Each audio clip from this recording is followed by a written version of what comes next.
Great. All right, our next question for today is, what advice would you give to the exhibitors who are planning on participating in a show this winter and fall? How can they take advantage or seize the opportunity?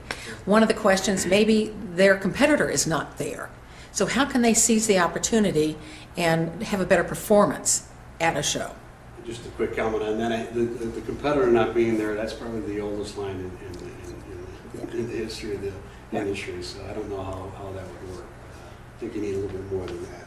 But I don't know what Hamlin is doing on that. I think that, and maybe Joyce is talking more like the bellwether exhibitors, right? Where you have 2 or 3 in a marketplace that really make the marketplace up. And if one of those doesn't decide to participate for the year, that can be a big difference. Sure. And then maybe make the other 2 decide what they want to do and how are they going to take advantage of that. Right. In that case, then I would talk to the exhibitor about making sure that they also understand who those customers, that other person are, that you want to be your customers. And then personally reach out to them, not have a general packet go out, not wait for them to come by your booth, not send a salesperson A that has 1,000 accounts out there. If they're that level of person for you, then you, being the person's decision maker in the company, call that decision maker in their company and invite them personally. You are going to help them come to the show, and sure, they'll talk to your competitor, but he's going to remember that you called him. And that's going to make the difference when he comes by your booth. He's going to look for you and talk to you. Now, you can patent your salesperson and get things done, but the job is to get him to the show and make sure he's personally invited. Ego plays a big part in this too. So you need to help that person understand that they are important not only to you, but to the show and to the industry. Trade shows are a reflection of a community. And exhibitors can't just think that by being there, they paid money and now they're part of it and it will just happen. It's a community effort. We will market to the entire community, we will call on the community, we'll help the community along, but their influence in the community is just as important, if not more important than ours, along with the association partnerships and the magazine partnerships that we have in the industries. All the community need to get together to make sure that the show is not only important, but viable and respected. Sounds good. This is what I was saying. I think there's more focus now than ever before. Everyone's focusing, as Shawn's point, to the community, and they know they have a big stake in it. Right. I think exhibitors can also take advantage during this cycle to try and retool. It sounds cliche, but each of us in the line that are responsible for the trade show, each of us are very interested in their opinion and what they need to be successful. Ray's mentioned a couple of times they want to help them be successful by helping out with drayage or the expense of putting up a booth. We want to help them out with being marketing focused, put them in the right situations. I would welcome a dialogue with those exhibitors just to find out what they're trying to accomplish. Many times it's hard to get to what the exhibitors are wanting to accomplish, but we are very open from a show organizer standpoint.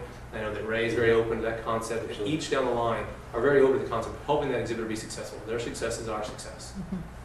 I know that you pride yourself, and I think it's wonderful, Ray, on being the single source, and that you've got the staff here that can help. Maybe there is a revolving door within the exhibitor shop itself, but you can be almost that glue and that consistency to help them navigate to make sure that they're... We make life exhibiting for them much easier because of the single source. It's, the supply chain is managed for them, and they only have one source to go to, and it just makes life easier. Right. Any final thoughts, any recommendations you would have for the exhibitors? I would tell the exhibitors to be engaged with their customers, to explain that it is important they're coming to the show, to emphasize the fact that the show is going to be a viable option. If they're out there not feeling good about the show themselves, or already downplaying the marketplace or downplaying their own participation in the marketplace, that reflects to your customer as well. So you can't wait for the community to come back to you. You also have to engage the community. So I would encourage them to step forward and talk to their customers, encourage them to be a part of the event, be a part of the marketplace, and participate. Tell them what their needs are, just like we're asking them to tell us what their needs are. Right. And the feedback we're getting across all of our shows that we do in all the different markets is that the exhibitors that do make the investment and do go, they're very happy. I mean, there's very few of them that are not happy. They in fact, some of them have come back and said, this is the best show we've ever had. The quantity's down, but they say the quality's up, and they're doing market. They're making market there. So that's good. They're very happy. Well, good.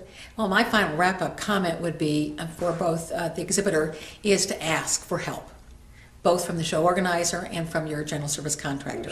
Absolutely. Ask, and it's there for you. Absolutely. Help is here. Good. We're all Thanks. stickers in together. Thank you, Joy. Thank you. Thanks so Thank you. much.